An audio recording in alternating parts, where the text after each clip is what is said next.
बहुत समय पहले की बात है। सोनपुर नाम का एक गांव था। वहां के सभी लोग मजदूरी करके अपना पेट पालते थे।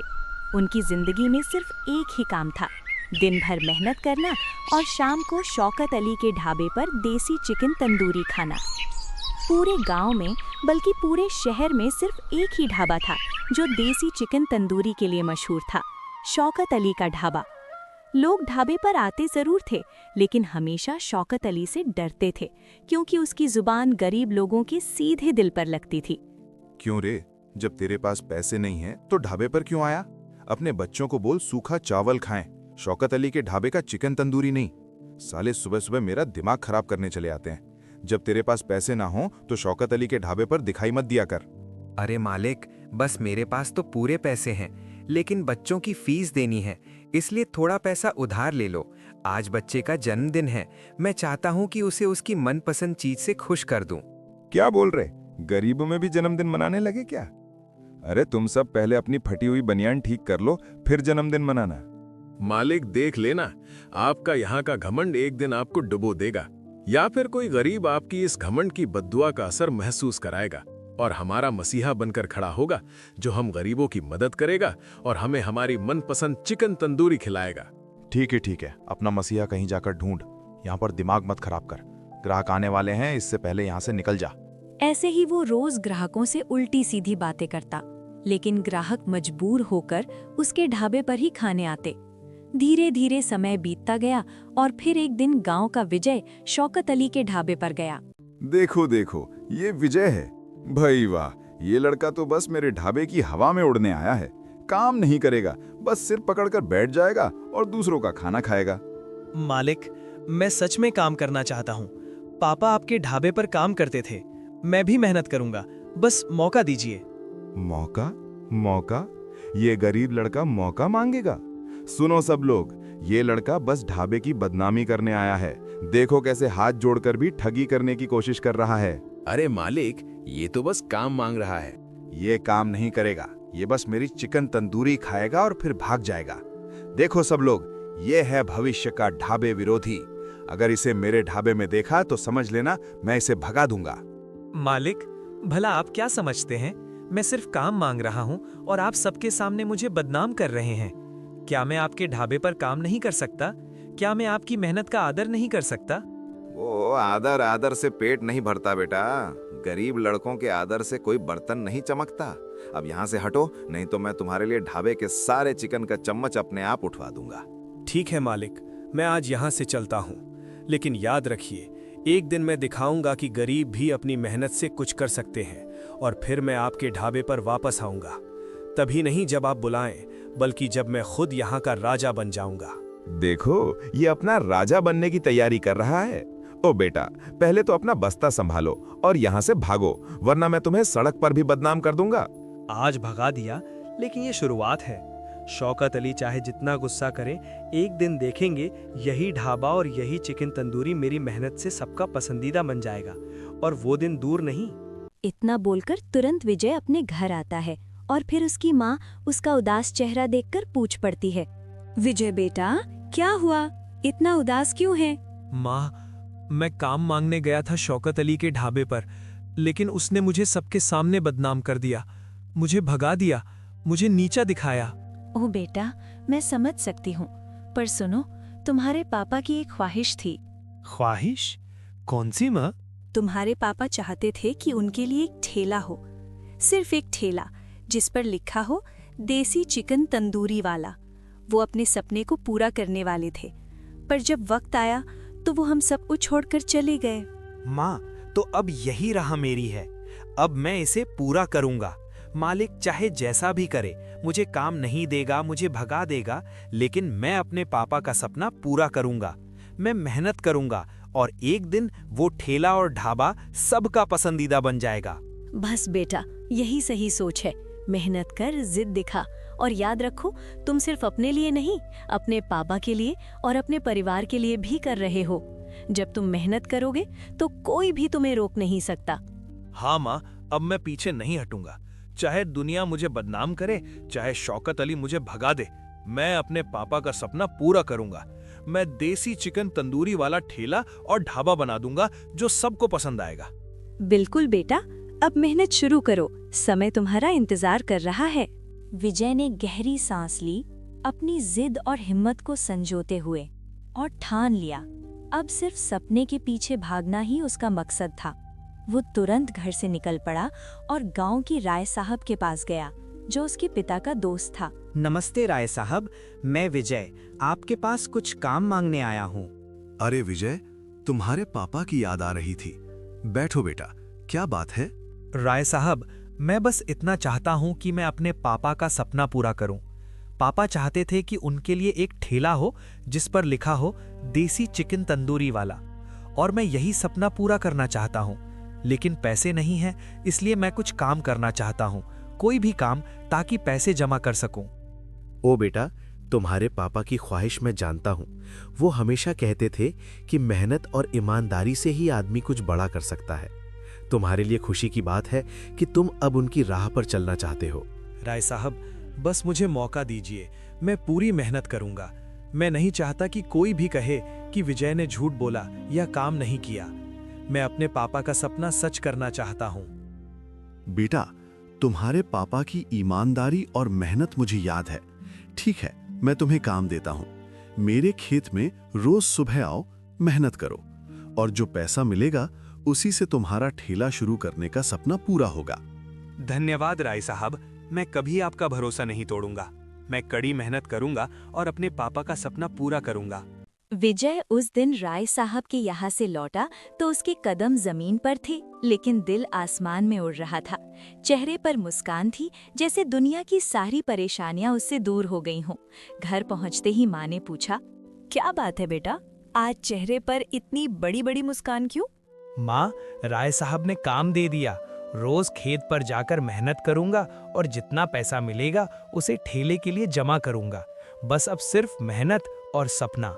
बहुत खूब बेटा, अब सो जा, कल सुबह उठकर काम पर जाना। अगली सुबह विजय तुरंत घर से निकल पड़ता है और राय साहब के खेत में काम करता है। सुबह से शाम तक काम करने के बाद वो शाम को राय साहब से पैसे लेकर घर आता है। ऐसे ही करते करते उसे महीने बीत गए और फिर जब काफी पैसे इकट्ठा हो गए तब वो राय साहब के पास गया।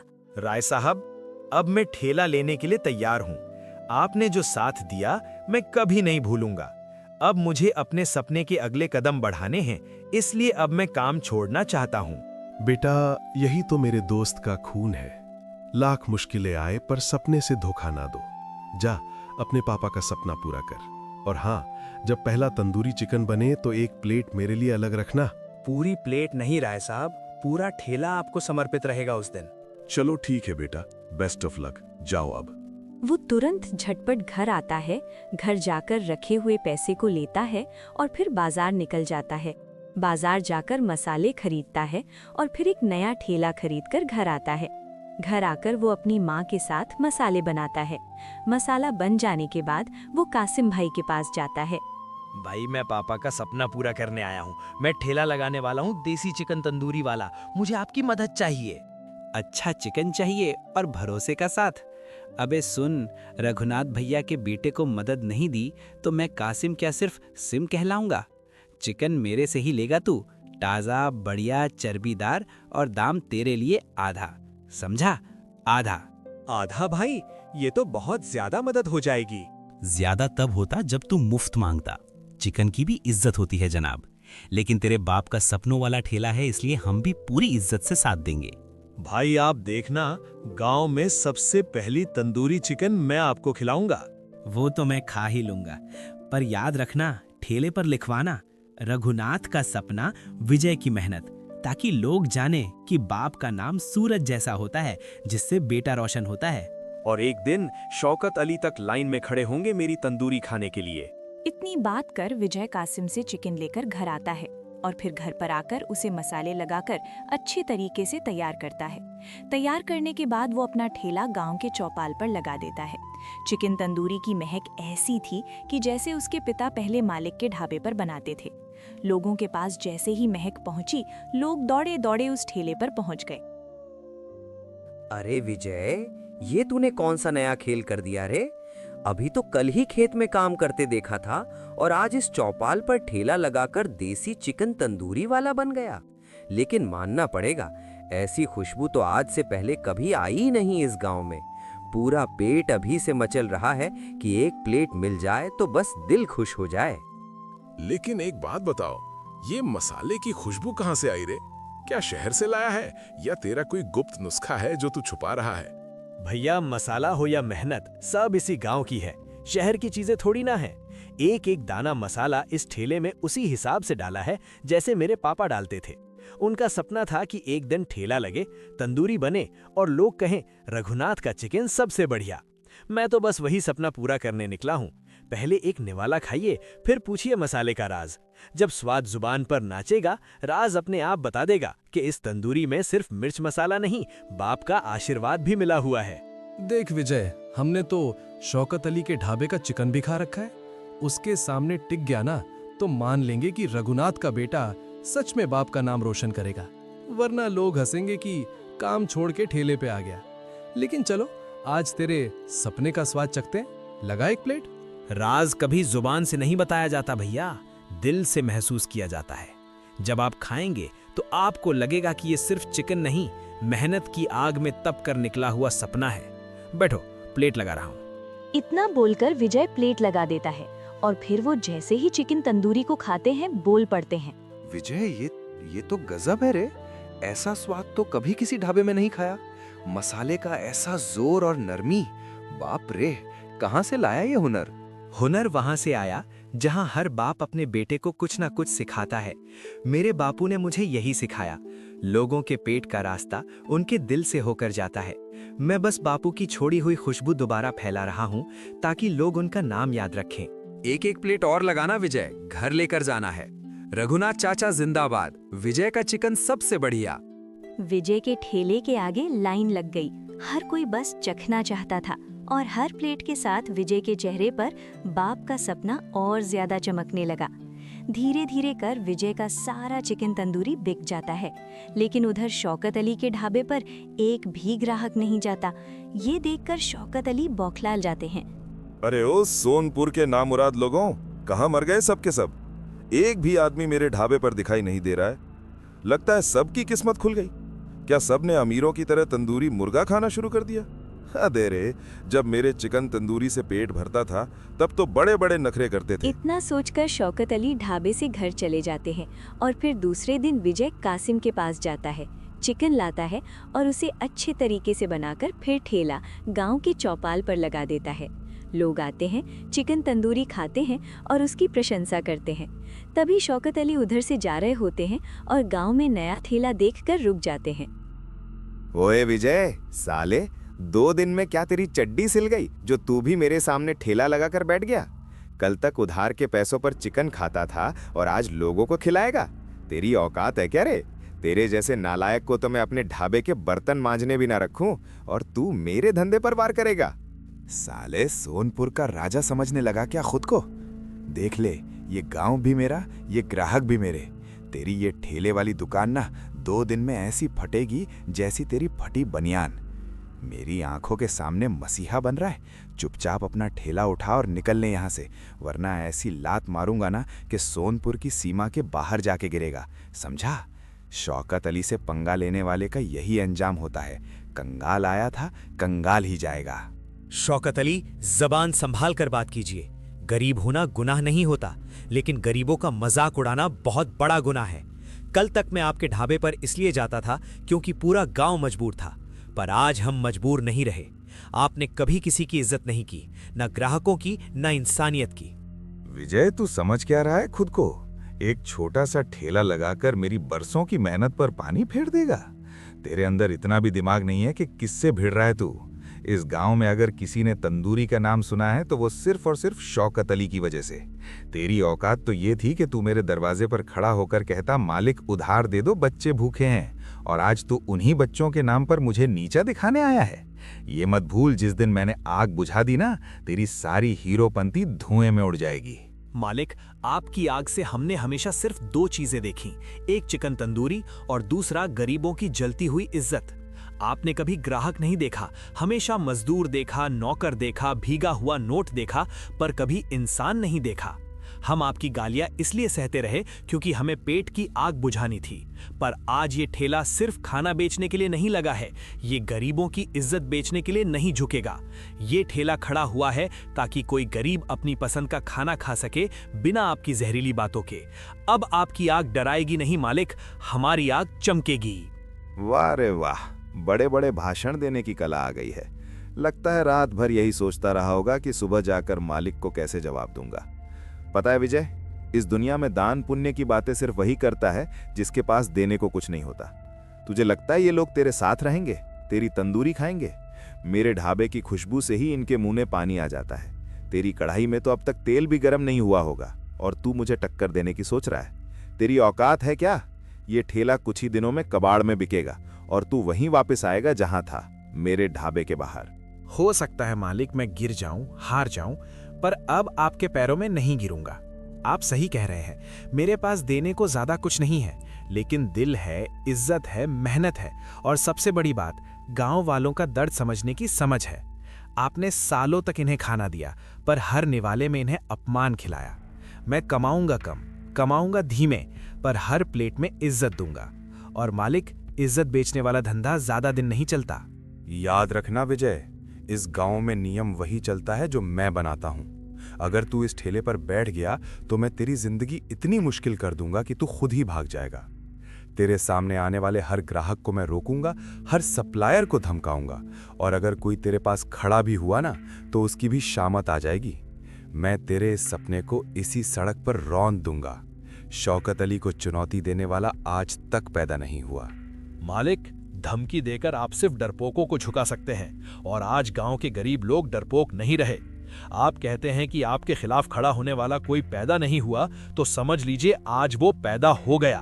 तेरी गर्मी कैसे निकलेगी मुझे अच्छी तरह पता है, तू टेंशन मत ले। इतनी बात कर शौकत अली ढाबे पर चले जाते हैं। तभी उनके पास गांव का रामू आता है। रामू का काम सिर्फ बातों को इधर उधर करना था। मालिक, क्या हुआ? आप इतने मायूस काहे हो? चेहरा देखकर ऐसा लग रहा है कि जलन हो रही है विजय के ठेले से। क्यों मालिक, मैं सही बोला ना? हाँ रामू, तू सही बोल रहा है। साला मेरा माथा गर्म हो गया उसके चक्कर में, और गांव के लोग तो ऐसे हो गए हैं कि एक भी ग्राहक मेरे ढाबे पर नहीं आ रहा है। अब कर भी क्या सकता हूँ, इसमें गलती विजय की भी नहीं है, सारी गलती गांव वालों की है। अरे मालिक, जब बात सीधी उंगली से ना बने तो उंगली टेढ़ी करनी पड़ती है। मतलब जब बात विजय और गांव वालों से ना बने तब बात कासिम से बनेगी। वही कासिम जो विजय को चिकन कहता है। वैसे उससे बात करना बहुत मुश्किल होगा क्योंकि आप असलम से अपना चिकन खरीदते हैं। फिर भी अगर हम कासिम को लालच दें और उससे बोलें कि विजय को सड़ा गला और पुराना चिकन दे, तो कहीं ना कहीं ग्राहक को वो स्वाद पसंद नहीं आएगा और फिर दौड़े दौड़े इस ढाबे पर आएंगे। अरे वाह रामू, लोग सिर्फ तुम्हें चमचा कहते हैं, पर आज असली चमचा होने का फर्ज निभा दिया। तुम्हारा दिमाग वाकई चमचे वाला है। तुम सही कह रहे हो, अब मुझे ऐसा ही करना होगा।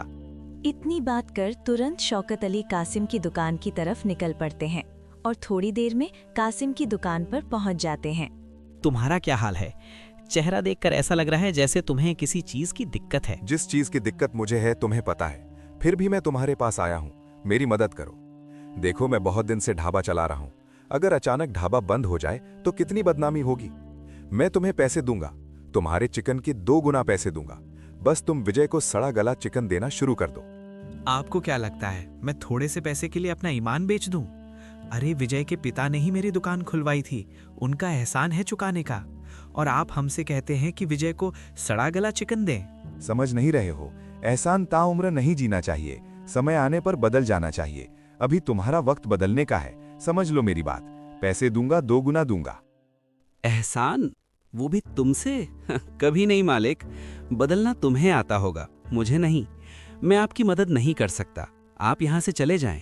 कासिम की ये बात सुनकर शौकत अली अपने घर वापस चले आते हैं। धीरे धीरे उनका ढाबा बंद हो जाता है और फिर शौकत अली अपना ढाबा विजय को बेच देते हैं।